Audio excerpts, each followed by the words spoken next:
Bom dia. Hoje é um dia de festa. Eu estou muito satisfeito por ter estado na vossa companhia durante esta semana. Penso que o Senhor foi honrado com a vossa presença e penso que se viveu durante esta semana aquilo que a Bíblia descreve como a irmandade, a verdadeira irmandade. Eu senti-me em casa de mais do que de amigos, em casa de irmãos. O bom do Adventismo, o bom que existe neste povo, nesta igreja, a todos os lugares onde vamos, é que há uma identidade, há uma unidade e nós nos sentimos em casa. Não importa aonde formos, sempre parece que, apesar de conhecermos as pessoas há pouco tempo, parece que já nos conhecemos há longa data. Eu quero dizer-vos que a mensagem de hoje é uma mensagem muito solene. Quando eu comecei a pregar sobre a Guerra dos Sentidos, o meu foco era a música e o cinema. E havia só uma pequena parte sobre profecias que parecia não ter grande relevância. E não levou muito tempo até eu descobrir que o foco principal de Deus quanto às palestras não era nada da questão da música e do cinema, mas era a mensagem de hoje. E ela começou a ganhar terreno e espaço e comecei a entender que todas as outras mensagens só têm importância no contexto daquilo que vamos falar hoje. Então eu quero lhe dizer que esta é a mensagem, creio eu, mais importante da semana. Eu quero que vocês tenham consciência de que estão prestes a se deparar perante algo que com certeza já ouviram, porque é mensagem típica do Adventismo, mas que muitas das vezes podemos não ter em mente com toda a clareza e que ao olharmos de uma forma prática vai ser algo que de certeza, pelo poder de Deus, os impressionará como me impressionou a mim. Eu creio e digo que, tal como Noé pregou por 120 anos a dizer que vinha o dilúvio, que era preciso as pessoas aceitarem o plano de salvação imediato da altura, eu creio que a mensagem desta manhã é aquilo que Deus mais quer que o seu povo se lembre e pregue nos dias de hoje. Ela é vital. Sintam-se como se fossem os antediluvianos a ouvirem a mensagem emergente para a sua época. Eu quero também dizer que este hino que nós cantamos é, talvez para mim, o hino nacional pessoal. Eu fico sempre muito sensibilizado quando canto este hino e absorvo cada palavra desta letra, e ele tem toda uma colocação de arranjo, e eu gostaria de partilhar isso convosco, talvez ele possa ser também o vosso hino-tema. Há um dever que Deus nos confiou. Isso não é um dever apenas, é um privilégio muito grande. Esta manhã eu vou ter o privilégio de partilhar convosco, de refletirmos sobre o amor de Deus e o seu plano da salvação extraordinário. E eu quero que isso seja observado de forma prática. Quero convidar, ao iniciar esta mensagem, apesar de que foi feita a oração, e eu agradeço ao irmão por ter pedido a bênção do Espírito Santo sobre mim, mas quero convidar-vos, eu gostaria também de fazer uma oração pessoal para mim mesmo, para ministrar esta palavra. Mesmo como estão, eu vou-me ajoelhar aqui, aqueles que estão aqui também se o puderem fazer, mas nos vossos lugares podem curvar-se em reverência. Senhor, Santo Deus poderoso, eu sou incapaz de humanamente partilhar um plano tão profundo e grandioso como o plano da salvação. E eu quero, Senhor, pedir-te que tu me dês lucidez, poder para falar não apenas com eloquência, mas com clareza espiritual. E que nos dês a todos, incluindo a mim, humildade para falar e ouvir e compreender que aquilo que vamos tratar são coisas sagradas, vindas diretamente de Deus. Senhor, abençoa-nos neste momento. Enche esta sala, Pai, eu te peço, com os teus anjos e com o teu Espírito. Eu sei que o inimigo invade muitas vezes as igrejas para perturbar, mas que o teu poder seja forte e poderoso neste lugar, impedindo a distração, impedindo a desconexão contigo, mantendo a reverência e a solenidade deste momento, em nome de Jesus. Amém. Amigos, eu cresci como adventista toda a minha vida, e toda a minha vida ouvi falar das mesmas coisas que provavelmente vocês têm ouvido. Mas durante grande parte da minha vida essas coisas não eram entendidas, não eram devidamente apreciadas e não eram práticas, ou de forma prática aplicadas à minha vida. E de certa forma se tornaram como um clichê, algo teórico, algo sabido superficialmente, mas que não despertava o mesmo interesse que outras coisas do meu dia-a-dia que me fascinavam. Pela graça de Deus, aos 33 anos, eu costumo dizer que eu morri tal como Cristo, e morri para uma vida anterior e começou uma nova vida. E o fascínio que hoje tenho pelas coisas espirituais é o fascínio que eu gostaria de vos contagiar, em especial aos jovens. Muitas vezes olhamos para este livro e eu, como contei no sábado passado, houve fases na minha vida que este livro não me despertava interesse. Mas hoje eu vejo as mesmas coisas com um olhar tão fascinante que eu vejo que é impossível que este livro tenha sido escrito ou idealizado por homens. Só pode ter saído de Deus. Só mesmo Deus. Uma das coisas que mais me fascina em Deus é a capacidade de sincronizar fatores diferentes, vidas diferentes, momentos diferentes da história.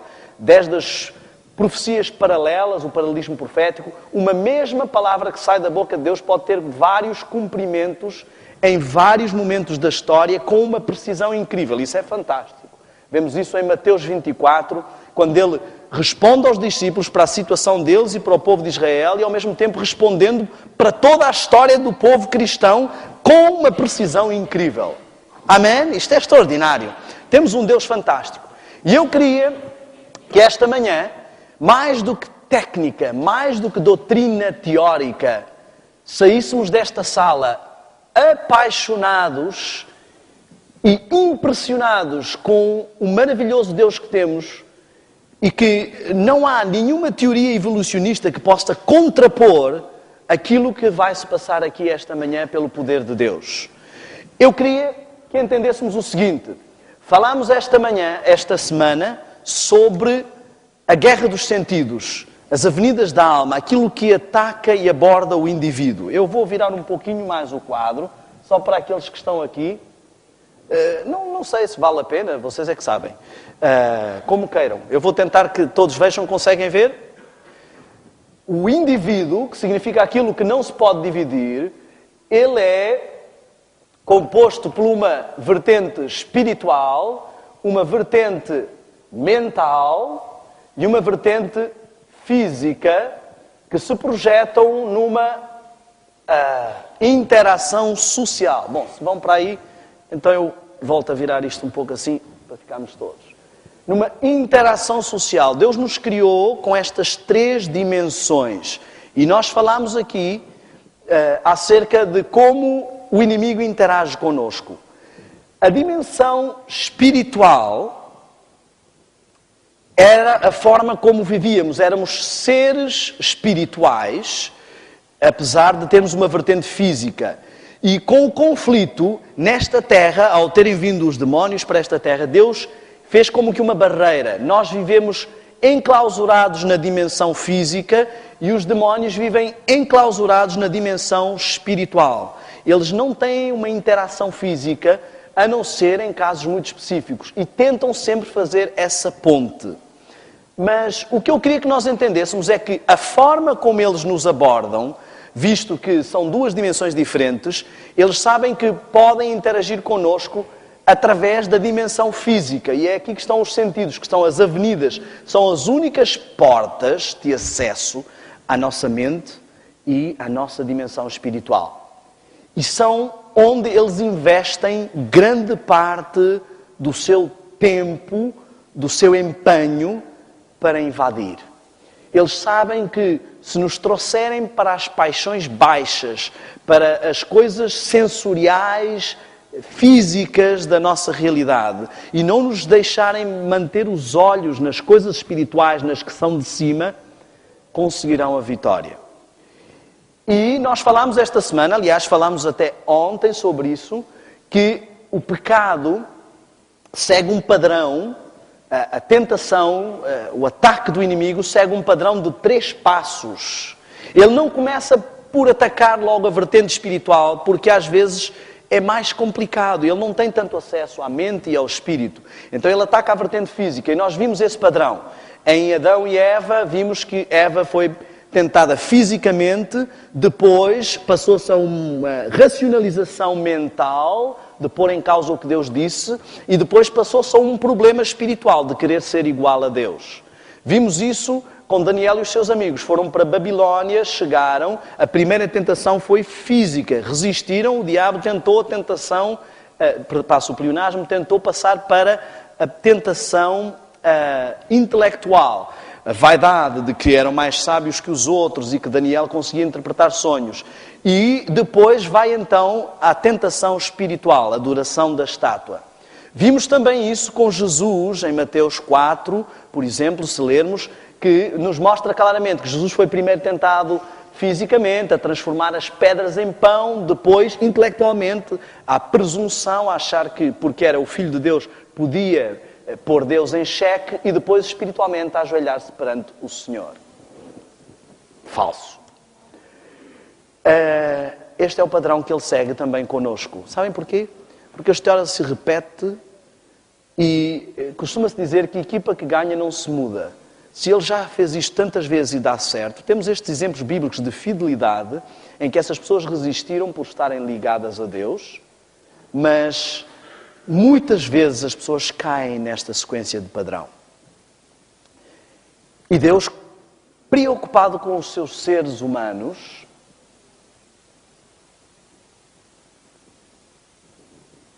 criou um antídoto. E eu acho este antídoto uma coisa espetacular, uma coisa extraordinária. Esse antídoto chama-se santuário. E nós olhamos para o tabernáculo e nós achamos muitas vezes uma coisa muito teórica, cheia de símbolos, muito complicada. E esta é uma das ideias que Satanás quer que nós tenhamos sobre o santuário. Eu queria que abrissem, por favor, as vossas Bíblias no livro de Salmos. No livro de Salmos, no capítulo 77 e no versículo 13.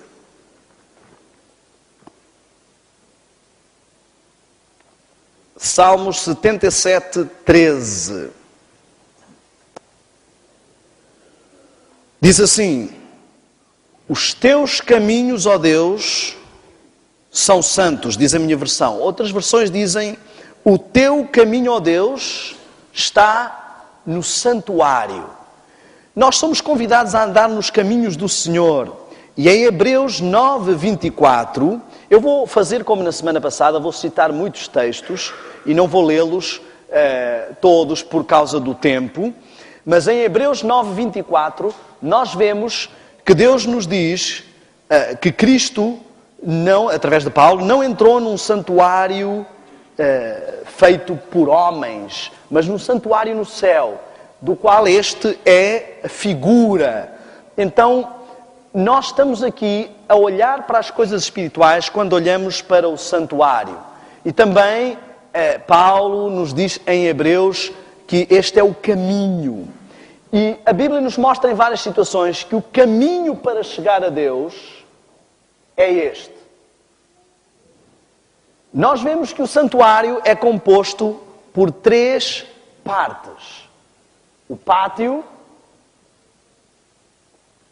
o santo e o santíssimo. E eu queria que olhássemos para o santuário, para o tabernáculo, de uma forma fascinante e não de uma forma teórica, mas de uma forma prática. Aqui está o segredo de compreender como chegar a Deus, como chegar à salvação, como ser redimido. Reparem, se nós começarmos a analisar, nós começamos a entender que a Bíblia nos diz que Cristo é o centro da mensagem, é o centro da Bíblia, é o centro de tudo. E o santuário, no fundo, ele é um reflexo de Cristo. Querem ver? Temos a porta. Quem é a porta? Jesus. João 10, 9 nos diz que ele é a porta e se alguém entrar por ele, salvar-se-á. Temos depois o Cordeiro. Quem é o Cordeiro de Deus que tira o pecado do mundo? Vemos que João Batista se referiu assim a Jesus. Em João 1, 29 vemos isso. Eis o Cordeiro de Deus que tira o pecado do mundo. Temos a água. E nós vemos que Jesus nos diz que nos dará a água da vida. Dele provém, da rocha provém a água. Apocalipse 21, 6, nós vemos essa situação. Temos depois, no lugar santo, a mesa com o pão. Quem é o pão da vida? Jesus. João 6,35 ou 6,48 nos diz que Jesus, ele diz: eu sou o pão da vida. Logo a referência do eu sou nos remete para Deus, visto que é uma afirmação que Jesus utilizou várias vezes. Ao dizer eu sou, ele não está apenas a pronunciar um verbo, mas ele remete à situação de que Deus é o nosso pão da vida, Deus é a nossa porta. Através de Jesus, ele se coloca nessa situação. Depois temos o altar que representa o quê? O que é que representa este altar? As orações dos santos. E em nome de quem é que nós pedimos? Em nome de Jesus. E nós vemos que Jesus também é muitas vezes chamado de anjo do Senhor. E ele ministra perante o altar. E vemos que muitas das atividades neste processo do plano de salvação estão aqui reveladas. Depois temos o candelabro com as lâmpadas. E quem é que é a luz do mundo? João 8,12. Jesus é a luz do mundo. Estão a ver? O santuário todo nos fala sobre Cristo. Depois vamos ao lugar santíssimo. E o que temos no lugar santíssimo? A arca da aliança, o pacto de Deus com o seu povo. Temos os anjos e temos depois a lei. Quem é o Senhor da lei? Quem é o Senhor do sábado? Vemos que isso está dito em Mateus 12:8. E quem é o objetivo da lei? Romanos 4:16, Jesus. E temos também o Shekinah, que representa a presença de Deus com o seu povo. E vemos em Mateus 1:23 que Jesus é anunciado como sendo Emanuel, que significa Deus conosco. Então, se repararmos bem, nós temos aqui no plano da salvação a representação de que Jesus é a figura central desse plano. Tudo aponta para Jesus. Agora, Jesus veio à Terra para mostrar o quê? O caráter de quem? Do Pai. Ele é o representante do quê? Da divindade. Então, quando vemos Jesus no santuário, o santuário também nos está a mostrar a divindade.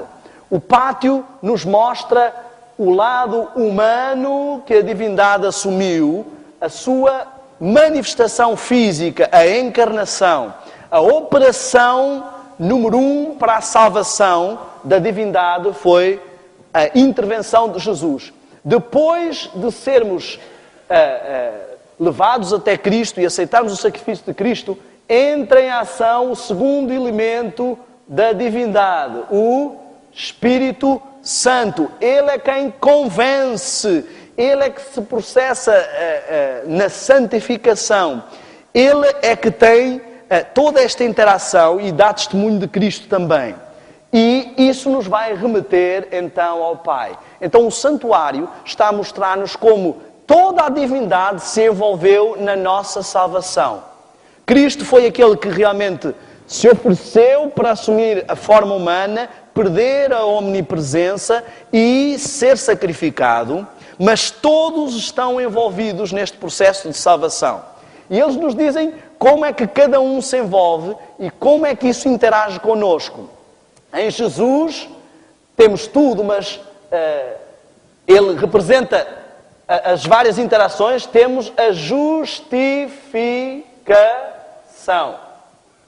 O Espírito Santo opera em nós. Ok. Obrigado. Por isso Deus é uma adjutora que estará ao nosso lado para tudo. O Espírito Santo opera em nós a santificação. E com a glorificação seremos remetidos novamente a poder estar com Deus. Estão a ver como é simples? Deus fez isto tão simples para que qualquer criança entendesse. E Ele pôs na Bíblia uma lição tão clara que repetem, várias histórias da Bíblia repetem várias vezes o plano da salvação. Eu acredito que isto é uma das maiores provas de que Deus existe. E vocês vão ver aqui, reparem, ao mesmo tempo temos então aqui o lado físico, o lado mental e o lado espiritual. Estão a ver? A santificação dá-se pela renovação da mente. A justificação é a aceitação física do sacrifício de Jesus, não é? O sacrifício físico. E a santificação nos remete para o lado espiritual. Poderia isto sair da mente de um homem? Impossível. Eu digo-vos, Deus, com a sua presciência, Ele olhou para a história da humanidade, analisou cada vida e tem plena consciência de cada vida e literalmente foi costurando, escolhendo descendência após descendência qual seria a descendência do Messias. Até o número de gerações bate certo, 14, 14, 14. O número de juízes bate certo. O número de patriarcas bate certo, tudo encaixa. É impossível que isto tenha apenas acontecido. E as vidas foram escolhidas para todas refletirem o plano da salvação. Isto é extraordinário. Quer ver? Vamos começar por Adão. O que é que aconteceu com Eva? Eva era o quê em relação a Adão? Esposa. Temos alguém que também recebe o nome de Adão. Quem é? Jesus. Então, primeiro Adão tem uma esposa que é Eva. Eva significa mãe de todos. O segundo Adão, Cristo, tem uma esposa que é quem? A Igreja, que é também a mãe de todos os que são salvos. Eva, a mulher representa o quê? Igreja. Afasta-se do esposo e cai dominada pelo inimigo. Também quando a igreja se afasta de Cristo, cai dominada pelo inimigo. Ela cai no padrão da tentação. E por isso é que Deus dá um antídoto que reverte o padrão da tentação. Exatamente o padrão que o diabo segue, Deus dá um antídoto que contrapõe esse padrão. Depois, nós vemos o seguinte: quando eles caíram, perderam o brilho, perderam o lado espiritual, digamos assim, entrou em lacuna, e eles fizeram uma coisa. O que é que eles fizeram? Descobriram que estavam nus, esconderam-se. É a tentação que nós sentimos depois de cair em tentação. A tentação seguinte do diabo é não vir a Cristo. E é o grande erro que muitos fazem. E depois eles fizeram uma coisa para esconder a nudez. O que é que foi? Cozeram o quê? Folhas de figueira. Onde é que vemos mais figueiras na Bíblia?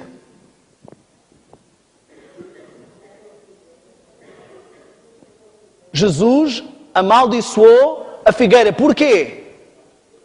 Não tinha o quê? Frutos. Estão a ver o que representam as folhas de figueira? Justiça própria. Eu não tenho frutos e arranjo uma série de floreados para tapar a minha nudez espiritual. E será que isto foi por acaso?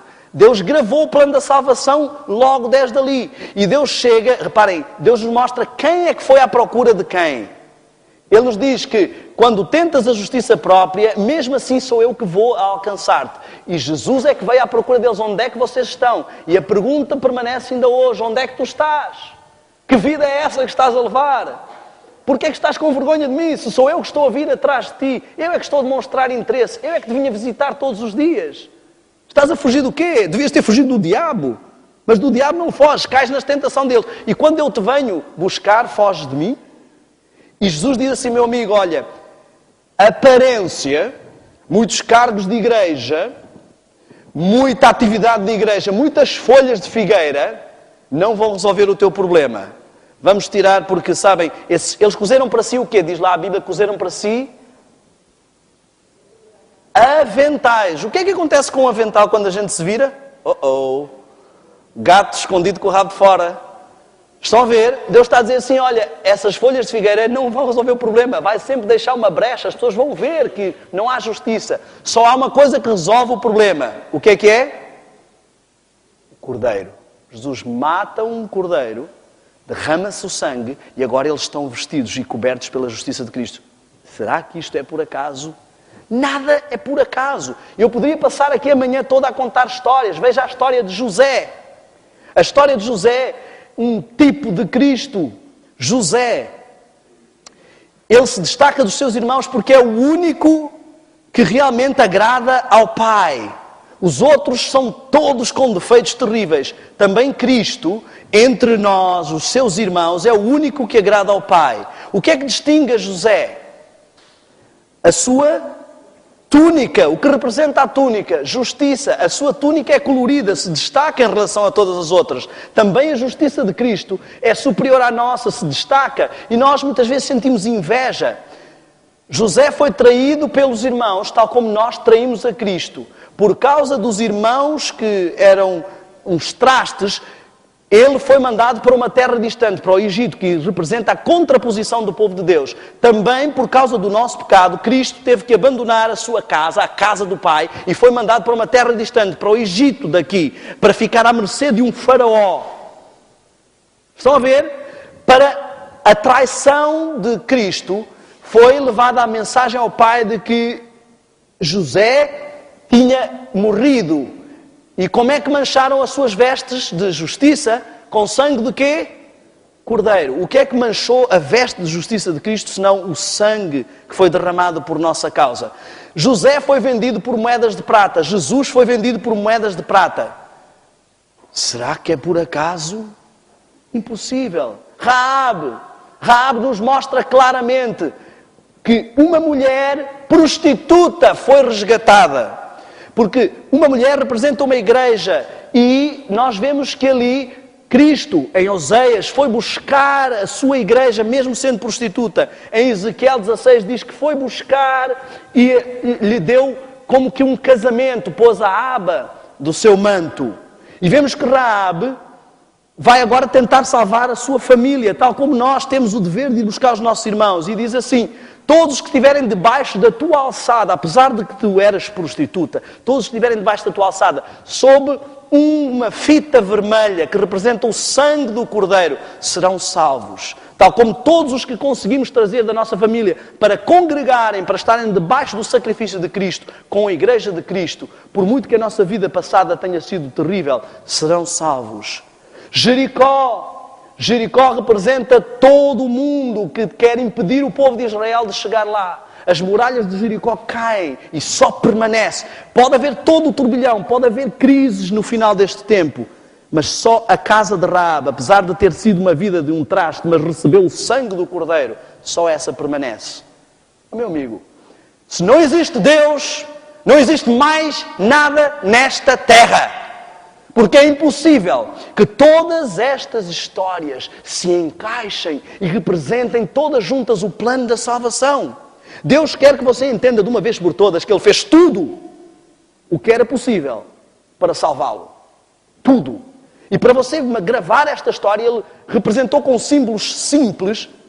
Ele repete várias vezes. Jacó, olhem só, vamos encontrar algo extraordinário. A história da salvação se divide em dois tempos, duas fases. Eu talvez vá apagar aqui, penso que já interiorizamos esta parte para escrever em cima, para ser mais visível a todos. Olhem como é extraordinário o nosso Deus. A história da salvação, o plano da salvação, se divide em duas partes principais. Antes de Cristo, depois de Cristo. Antes de Cristo representa a primeira parte do povo de Deus. Depois de Cristo representa a segunda parte do povo de Deus.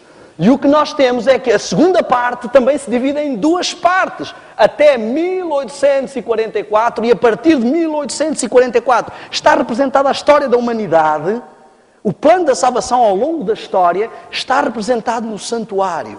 Olhem, o povo de Israel passou e saiu do Egito e a primeira coisa que fez antes de sair foi matar o quê? O cordeiro. A segunda coisa que fez foi passar o quê?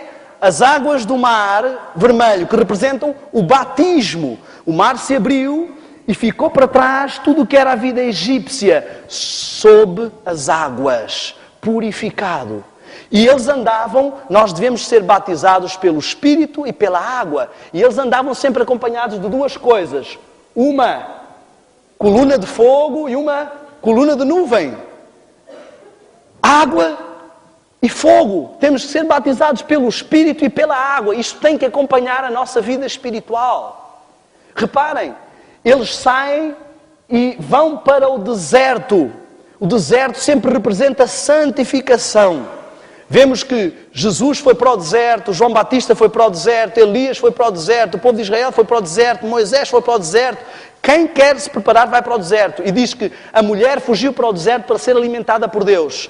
Se nós não nos isolarmos das influências das pessoas, o que menos há no deserto é gente e o que menos há no deserto é água. A água representa povos para além da palavra. Então, se não nos isolarmos da influência do que está à nossa volta, se não entrarmos no deserto da santificação na nossa vida, não chegaremos à terra prometida. Reparem, a primeira coisa que eles têm no deserto é a presença do Senhor. O Senhor fala com eles diretamente.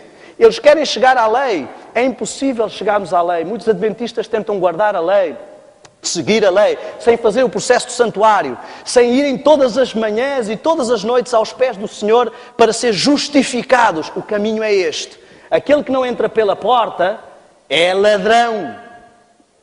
Se não entrarmos pela porta, nunca chegaremos à lei.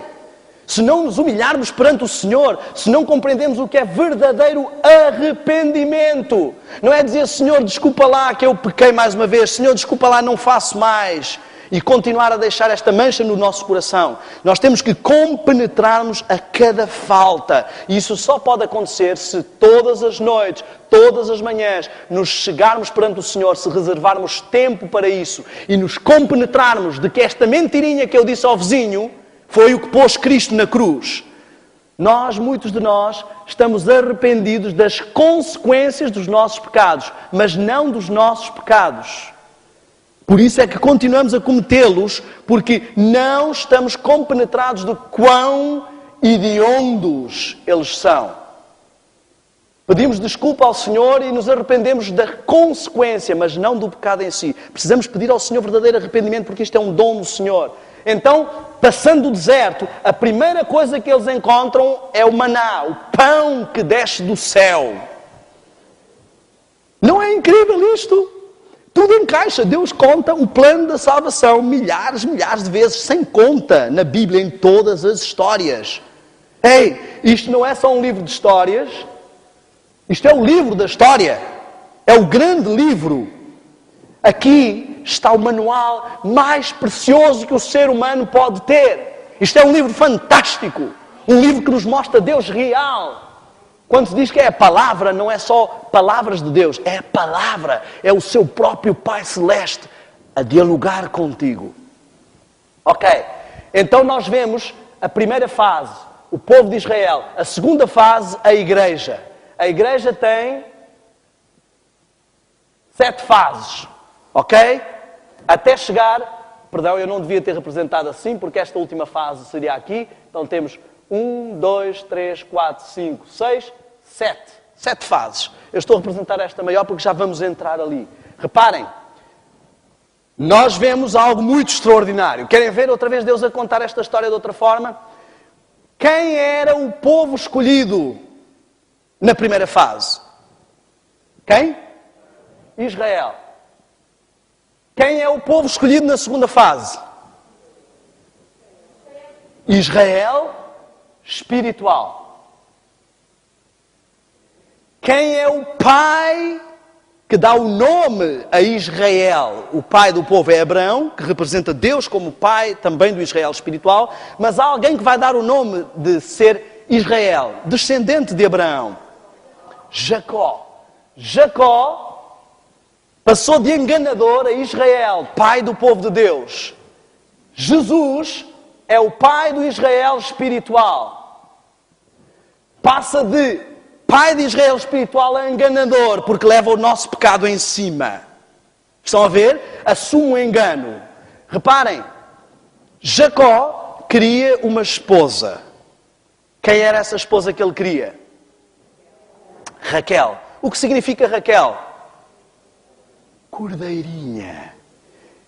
Ovelha. Esposa do cordeiro.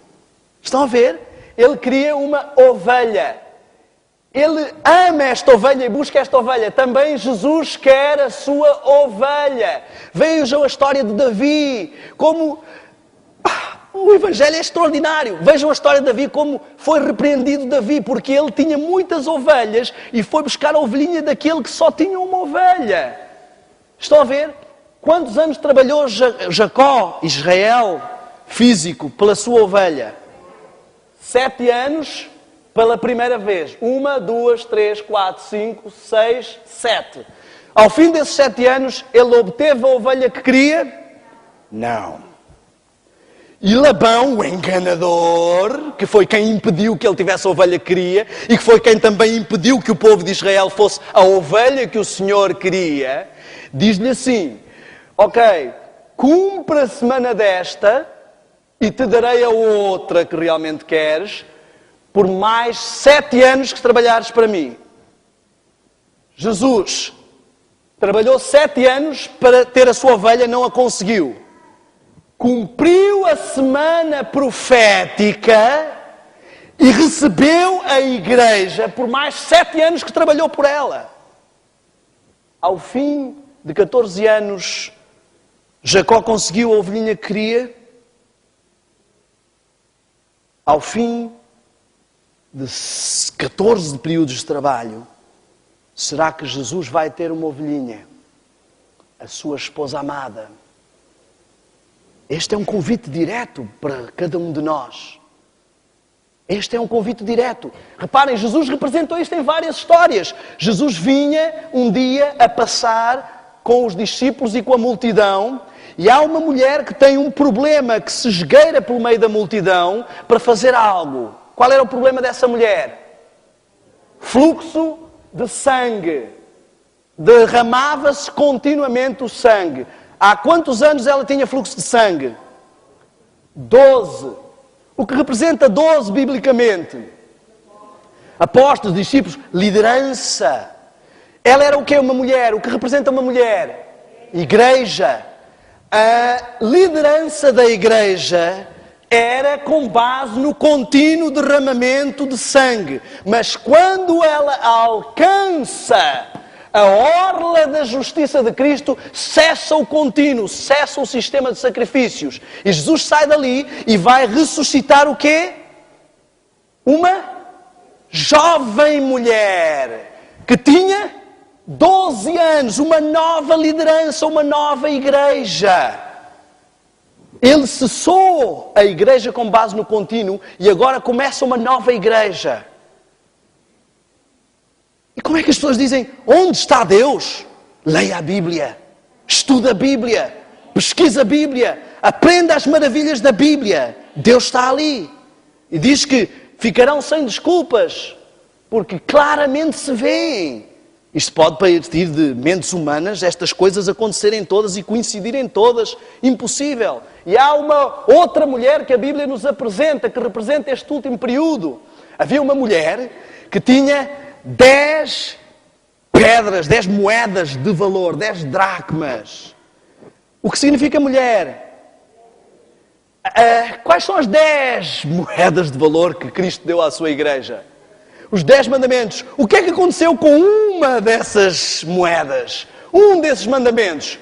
Perdeu-se. E o que é que fez a igreja? O povo do adventismo varreu, pesquisou diligentemente a palavra até encontrar aquilo que nos identifica como a mulher do momento. A dracma perdida. Ela não disse assim, está bem, tenho 9 dracmas, o que importa é só uma. Ela disse, não, esta dracma, sem esta dracma, as 10 não estão completas. Vai e busca diligentemente até encontrar. E quando ela encontra, ela faz o quê? Vai dizer às amigas, às outras igrejas. Há um dever que Deus nos confiou. É dizer que encontramos a dracma, que varremos diligentemente, que buscamos e que o Senhor nos deu a graça de encontrar essa dracma perdida. Temos que dizer a todas as mulheres. Todas as outras igrejas precisam ouvir esta mensagem característica que está intimamente ligada à mensagem dos 3 anjos. Depois vemos algo muito interessante. Pedro pergunta assim a Cristo, Senhor, até quando perdoaremos? Ele, todo benemérito, porque os judeus diziam que 3 já era ser bem bonzinho, diz assim, até 7? Achar que Jesus ia dizer assim, Pedro, que exagerado, tu és muito bonzinho. Até 7? E Jesus diz, não, até 70 vezes 7, que dá 490. O que significa 7? O que significa 70? Jesus me enviou 70 apóstolos, apostolado. 490 anos que Deus deu de tolerância ao povo de Israel para ter um apostolado perfeito. Até aí vai a misericórdia e a tolerância do Senhor. Chegou, não cumpriram esta missão, tira a missão e passamos para o povo seguinte. Mais 7 anos. Eu quero que você entenda o desafio de Deus para a última igreja.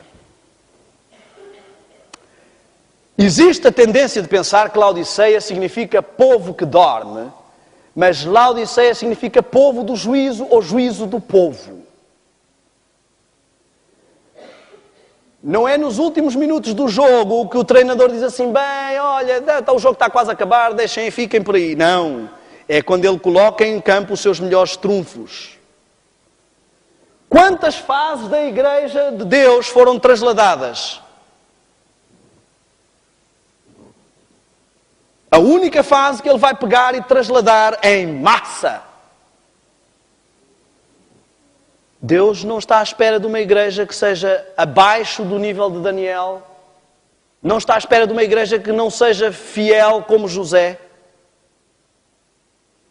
Deus quer da escória da humanidade tirar as primícias, o seu melhor. E é para isso que Deus o chamou. Você que está aqui esta manhã, é para isso que Deus o chamou. Reparem, nos mostra 7 trombetas, 7 alertas, advertências.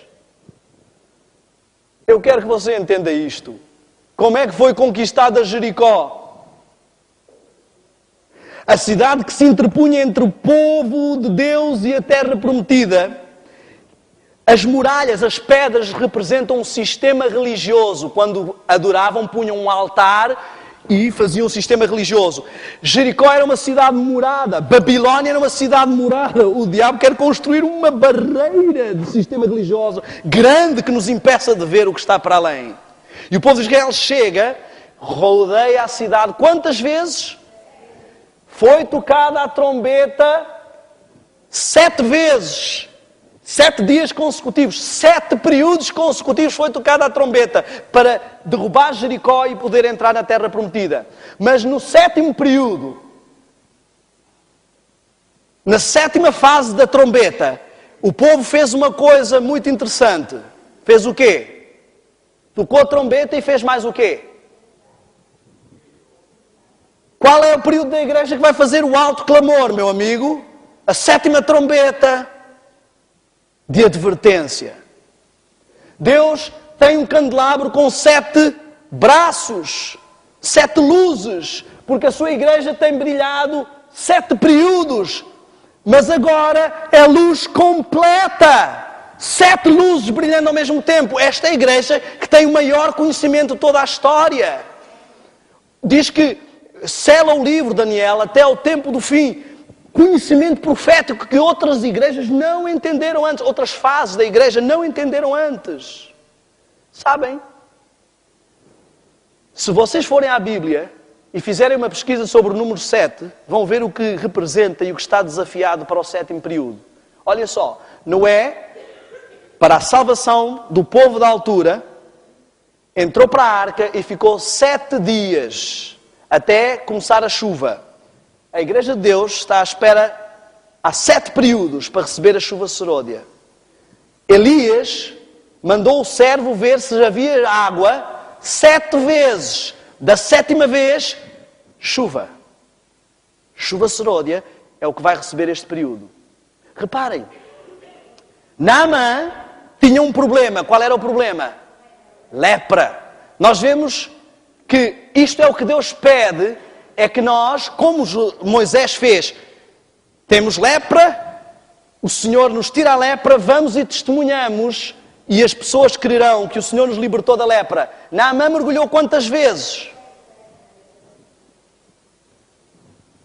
Deus tentou uma igreja pura, tentou uma igreja pura, tentou uma igreja pura, tentou uma igreja pura, tentou uma igreja pura, tentou uma igreja pura. Trabalhou a pureza da sua igreja. Foi todo um processo para chegar a ter uma igreja que seja liberta do poder. As portas do inferno não prevalecerão contra ela.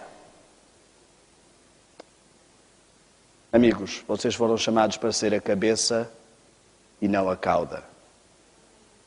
Por que é que insistimos em ser a cauda? Porquê é que Deus nos dá uma mensagem de saúde e nós insistimos em ter vergonha, não acreditar nela e deixar que até os espíritas, os hinduístas, os shintoístas e todas as outras religiões acreditem no vegetarianismo, acreditem na mensagem de saúde e nós, renitentes? Porquê é que queremos ser a cauda? Quando Deus nos chamou para ser a cabeça.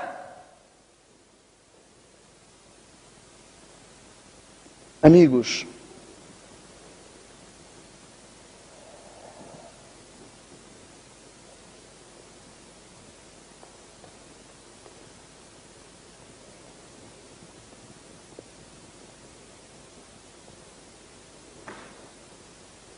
Deus já nos disse de 1001 formas o que Ele espera de nós.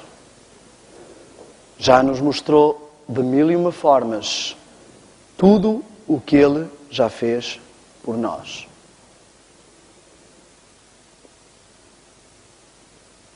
Chegou o momento de retribuir, de não andar a claudicar entre dois senhores.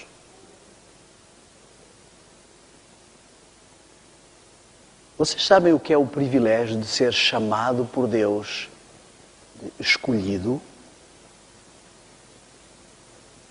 Vocês sabem o que é o privilégio de ostentar o nome de Adventista? Olhem para o privilégio que o povo de Israel teve de conquistar todas as nações à volta, de ter um poderio, de ser um povo que nem dominava as armas, nem dominava os metais, e de ser introduzido na terra mais cobiçada da região. Como adventistas, o nosso privilégio ainda é bem maior. Eu queria que entendêssemos esta manhã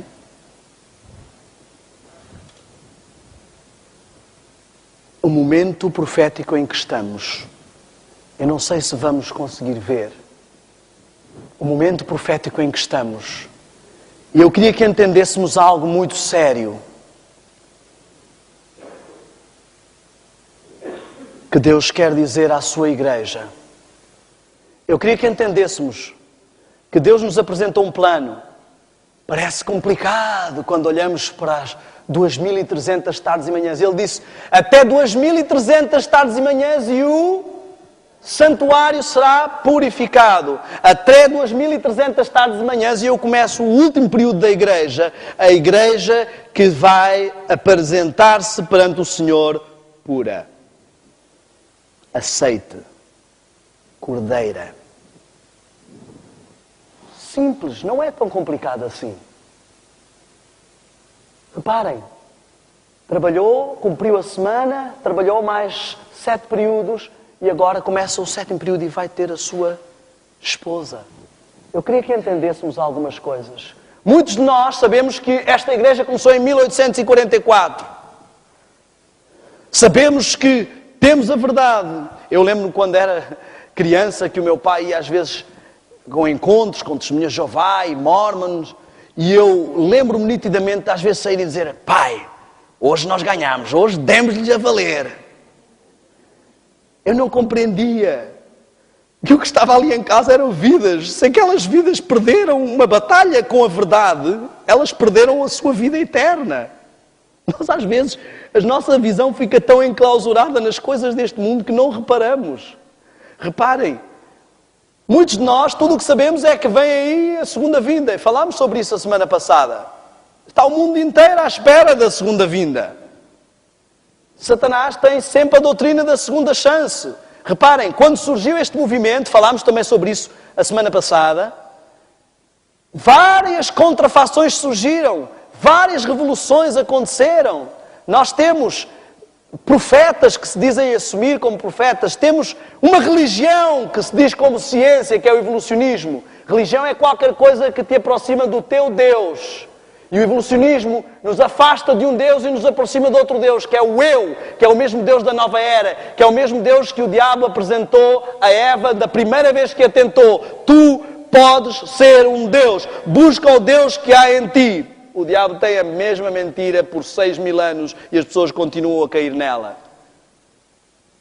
Revolução religiosa, revolução filosófica, revolução musical, consumismo, indústria do cinema, exploração do planeta. Todas estas coisas surgiram ao mesmo tempo que a Igreja de Deus, que o último povo, que a última missão. O início do tempo do fim. Amigos, alguns estão a pôr o seu marco na porta da graça. Bom, enquanto a porta da graça não fechar, eu posso andar com o pé dentro e o pé fora. Quando eu vir que a coisa está a ficar preta. Acontece que sairmos daqui e formos atropelados ali à frente, Deus queira que não, fechou a porta da graça. Acabou. Ei, um dia ias aceitar a Cristo? Já era. Pior. Se eu ouvir muitos sermões sobre reavivamento, muitos apelos do Senhor, muitas mensagens para reformar a minha vida e não as ouvir e começar a habituar-me a isso e a amolecer e elas já não tocarem o coração, fechou a porta da graça. Eu creio que se cada um aqui analisar, muitos vão ver, acredito que muitos aqui estarão prestes a chegar a esta situação, em que já vêm para a igreja e a igreja não diz nada. É o melhor lugar para dormir. Vem à igreja porque tem amigos. Vem à igreja porque os pais vinham. Porque é uma rotina. Porque o Senhor não se agrada se eu não aparecer. Porque aquela é a igreja do Senhor. Para manter alguma política com Cristo. Para nós não azedarmos as relações. Porque eu quero ir para o céu. Muitos que já não são tocados pelo Evangelho. O Evangelho que uma vez conheceram e despertou o primeiro amor, talvez sejam prestes a fechar a porta da graça. Porque o problema que fecha a porta da graça na consciência e no pecado contra o Espírito Santo é ouvir que Jesus está a bater à porta e fingir que não ouvi porque a música estava muito alta ou o filme estava muito forte. Nem sabemos quando fechará a porta da graça, só sabemos que alguns entre o decreto dominical e o decreto de morte, irá fechar. Nem o diabo saberá, nem o povo de Deus saberá. E nós, mesmo muito atentos, podemos não nos aperceber que a porta da graça está a fechar no nosso coração. Muitos adventistas põem como marco o decreto dominical. Opa, eu estou aqui numa vida dupla, mas quando sair o decreto dominical, há uns que não gostam de falar. Há uns que não gostam de falar sobre isso, que isso é alarmismo e tudo mais. Há outros que só põem nisso o foco. Muitas pessoas perguntam, em muitos lugares onde eu prego no mundo, irmão, o que é que acha? Acha que o decreto dominical está quase a sair ou acha que ele não está... E as pessoas parecem que têm medo do decreto dominical. O decreto dominical é a grande oportunidade que vamos ter de ter os olhos do mundo todos voltados para nós e testemunhar perante as câmaras, nos tribunais, a ser transmitidos ao vivo e dizer assim, olha... Mesmo com a cabeça a prémio, eu ainda prefiro amar e obedecer a Deus. Porquê é que temos medo disto? A grande oportunidade de dizer ao mundo que Deus é melhor, mesmo que a morte. Mesmo que a morte seja ali o prémio. Como é que disseram os amigos de Daniel, fica sabendo ao rei, que se Deus quiser nos salvar, salva. Se não quiser, ainda assim é melhor do que tu, Babilónia. Estão a ver? Grande oportunidade. Este não é um marco, meu amigo. Eu quero dizer-vos o seguinte. Olhem para a mulher de Ló. Diz a Bíblia, lembrai-vos da mulher de Ló. Nós vamos ali para Sodoma e Gomorra, Ló, mas quando a coisa ficar preta, a gente foge, porque sabemos profeticamente que há um dia que temos que ir para o campo. Que temos que abandonar tudo, sair das grandes cidades, sair do sistema. E chega esse dia, mas eles não se apercebem. E o anjo vem lá, por oração intercessória de Abraão, para os empurrar e para levá-los a sair. E ela começa a pensar, casa, tantos anos para pagar a casa. O carro, paguei a última prestação do carro. A faculdade dos miúdos, quase que iam tirar o doutorado. E agora tenho que deixar tudo para trás. Fugir para onde? Para as montanhas. Alguns adventistas sonham com o dia em que vão fugir para as montanhas, mas o seu coração está impregnado das coisas deste mundo. E quando tiverem que fugir, não terão força como a mulher de Ló para deixar de olhar para trás. Ei! Hello! Como é que eu vou ter força para obedecer a Deus com a cabeça a prémio quando hoje eu não tenho nem vontade de estar com Ele? Não, espera. Esqueci-me de um detalhe. O grande engano de Satanás, a segunda chance que os adventistas muitas vezes ficam a olhar para ela. A chuva serôdia, não, agora a minha vida está uma miséria, eu não ligo nada para as coisas espirituais, mas quando vier a chuva serôdia, plim! Eu vou ficar super forte, eu vou enfrentar e fazer o alto clamor, eu vou enfrentar o decreto dominical, vai ser fantástico. Que Deus tão justo. Vocês não o escolhem servir ao Senhor e Ele chega e faz plim. Ei, deixa-me fazer uma pergunta, porquê é que Ele não faz plim com o mundo todo? Coitados, os outros vão arder porquê? Somos melhores? Porquê é que Jesus, quando chegar, não veio assim, ok, ninguém quis me obedecer, todos quiseram fazer outro caminho, os adventistas, vamos começar por eles, também quiseram fazer outras coisas, mas vamos aqui, plim, vamos para o céu, vamos embora todos. Se Deus vai fazer plim com a chuva seródia, porquê é que Ele não faz plim hoje? É tão difícil a vida cristã, deixar tanta coisa, um plim resolveria tudo. Senhor, eu quero um plim. Não é forçar a vontade, é respeitar a minha vontade, a minha escolha. Eu quero um plim. Deus não trabalha assim. Deus trabalha interativamente. E aqui está um grande engano. Eu quero que entendam uma coisa. Ouçam bem o que eu vou dizer, mesmo que esqueçam tudo o que eu falei esta manhã.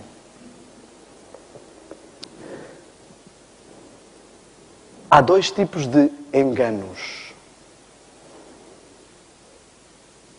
Dois extremos. Os que pensam que tudo é obtido sem esforço e os que pensam que com esforço obtêm tudo. Esquerda e a direita. Vá lá ler o que diz de os teus ouvidos ouvirão uma voz por trás de ti dizendo este é o caminho do santuário. Não desvies nem para a esquerda, ficar só na justificação, só no amor, nem para a direita, ficar só na lei e na santificação. Segue o caminho. Ninguém é salvo pelo seu esforço, mas ninguém é salvo sem fazer esforço. Diz assim que a porta é estreita, o caminho é difícil. E diz lá que muitos se esforçam para entrar nela. Porque o esforço representa o quanto eu quero. Eu não me esforço para ser salvo, mas eu me esforço porque eu fui salvo. E eu estou muito grato. E eu desejo realmente ser assim. Eu olho para Cristo e fico tão fascinado com Cristo que eu desejo de todo o meu coração ser como Ele, porque é fascinante.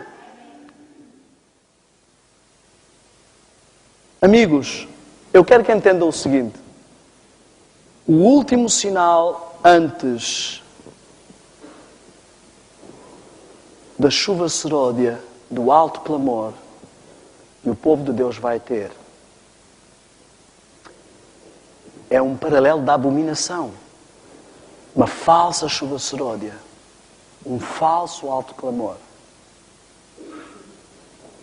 Satanás sempre trabalha com contrafação. Antes de chegar o verdadeiro Cristo, ele traz um falso Cristo. Antes de chegar a verdadeira igreja, ele traz contrafações e falsos movimentos pseudo-religiosos. Antes de chegar o verdadeiro reavivamento e reforma, ele traz um falso reavivamento e reforma. Antes de chegar o verdadeiro alto clamor, ele traz um falso alto clamor. Antes do povo de Deus começar a falar verdadeiramente línguas como no Pentecostes 1, a expulsar verdadeiramente demónios como no Pentecostes 1, e a ser essa igreja como no Pentecostes 1, ele vai fingir que já se estão a expulsar demónios. O que vemos hoje, meu amigo, já é o cumprimento da falsificação da chuva seródia. Até Portugal, que é um país que não liga muito a estas coisas de religiões evangélicas e pentecostalismo, está invadido pelo pentecostalismo. Na América do Sul, a cada dia surge uma nova igreja. As pessoas estão entusiasmadas. Há competição para ver quem expulsa mais demónios, quem fala mais línguas. Nos Estados Unidos existem megatemplos, 5.000, 7.000 pessoas reunidas. Meu amigo, abra o olho. O falso reavivamento já começou.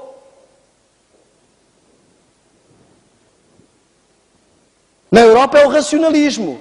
Vá à Inglaterra, vá à França e veja como está o cristianismo. O cristianismo está sustentado na Europa pelos imigrantes. O racionalismo é a contrafação do reavivamento cristão.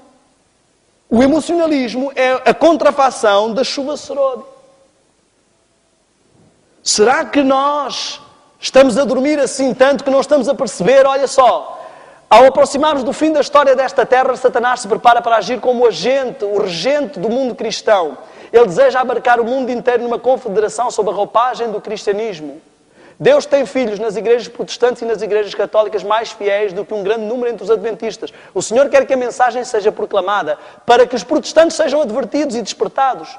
Deus tem filhos sinceros tanto entre os adventistas como nas igrejas caídas. E antes das pragas, do alto clamor, do terceiro anjo ser dado, Satanás levanta um excitamento nestes corpos para que pensem que Deus está com eles. Haverá entre o povo de Deus um reavivamento da primitiva santidade, diz o texto. O inimigo deseja encobrir este trabalho e antes que chegue o tempo para tal movimento, ele irá fazer parecer que uma bênção especial de Deus está a ser derramada e manifestar-se-á o que aparenta ser um grande interesse religioso.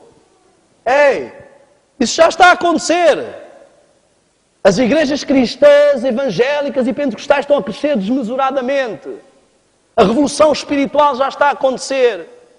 A afirmação do racionalismo já está a acontecer. Amigos, profeticamente nós estamos exatamente aqui. Eu não estou a falar do futuro.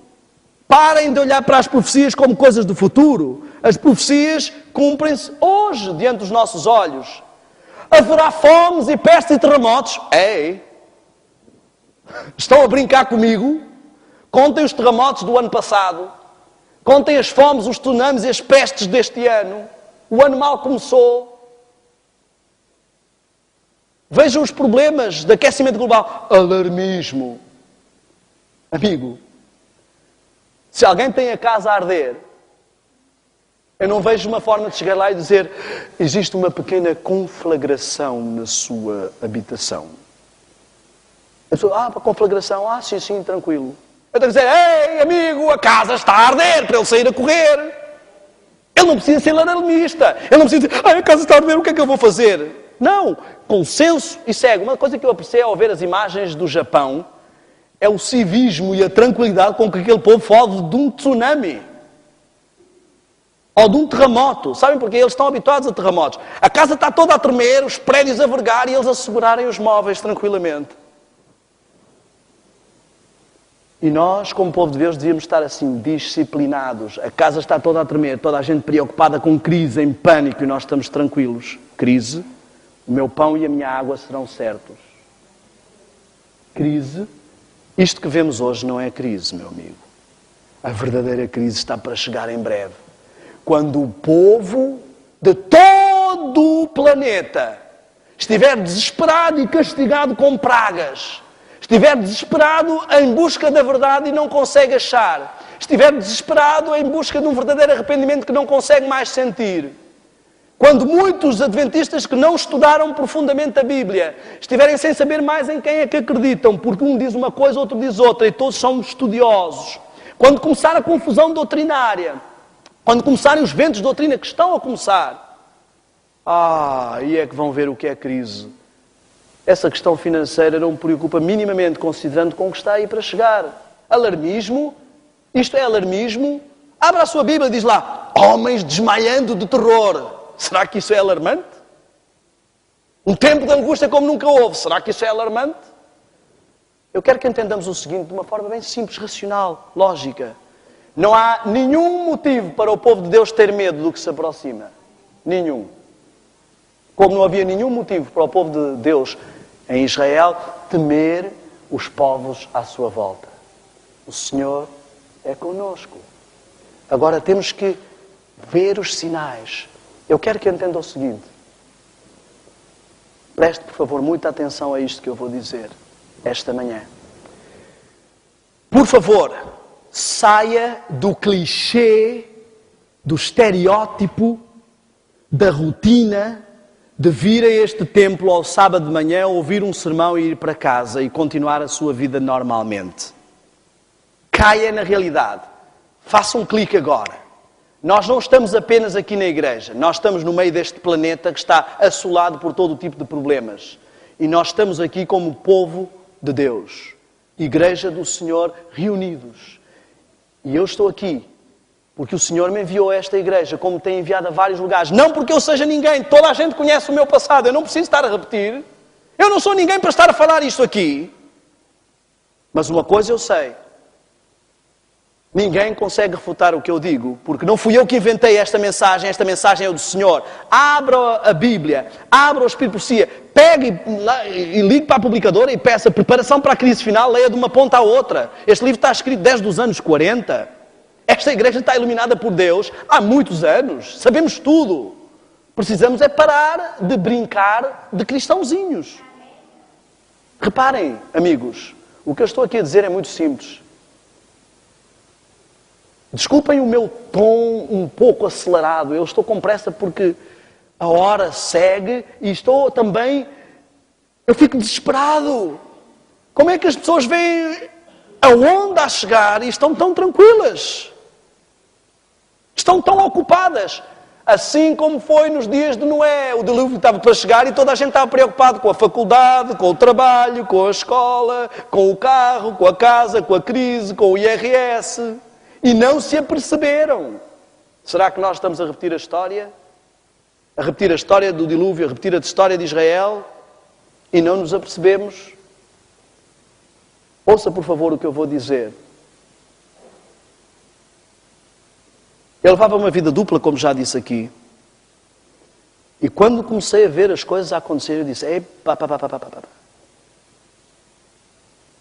até eu não sou assim tão bobão que vá cair nessa.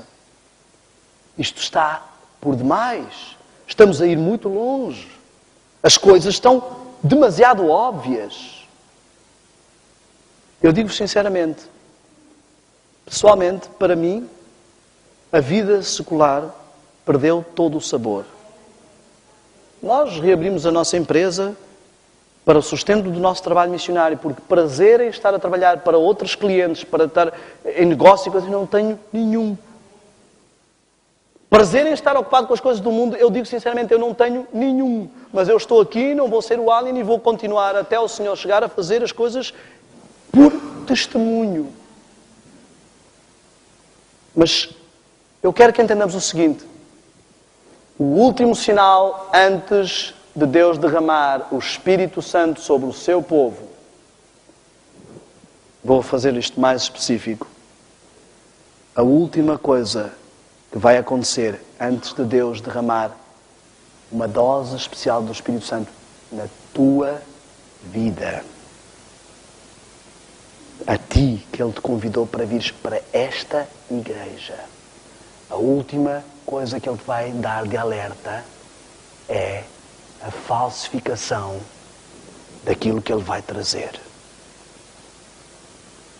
Deus já está a dar ao povo adventista o último alerta.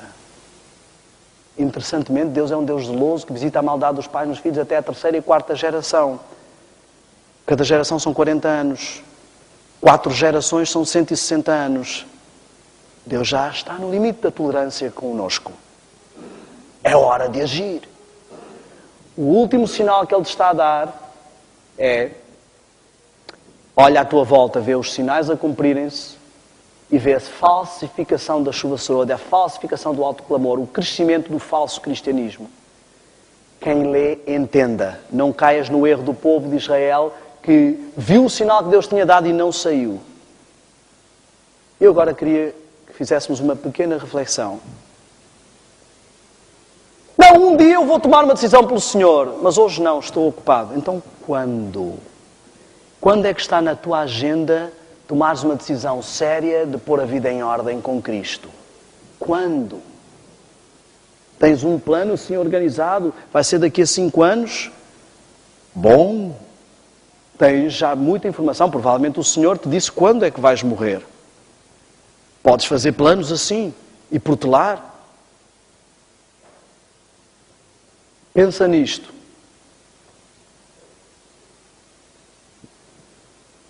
Quem lhe entenda, depois de uma falsa chuva seródia, de um falso Pentecostes, de um falso reavivamento, de um falso autoclamor, virá o verdadeiro.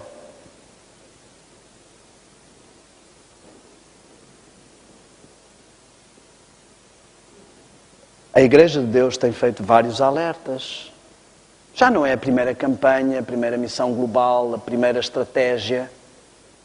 Mas não é à toa que Deus deu ao seu povo um novo presidente, um lema que te lembra: reavivamento e reforma é a palavra de ordem para o povo de Deus hoje. E Deus quer que essas duas palavras atinjam o seu povo da cabeça aos pés. Eu vou-te dizer uma coisa com toda a sinceridade. Pode ser que isto seja só mais uma estratégia da Igreja, daquelas que não muda nada, que toda a gente continua a ser virgem louca, sem pôr azeite na lâmpada, sem buscar o verdadeiro Espírito Santo, sem deixar de ser Laodiceia. Mas eu te digo, e se é desta? E se é desta vez que o motor pega?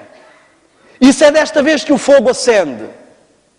E se é desta vez que a igreja se inflama?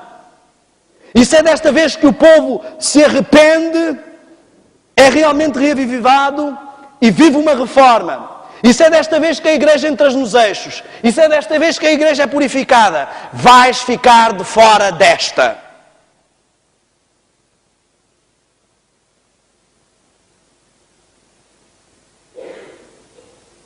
Pensa nisto.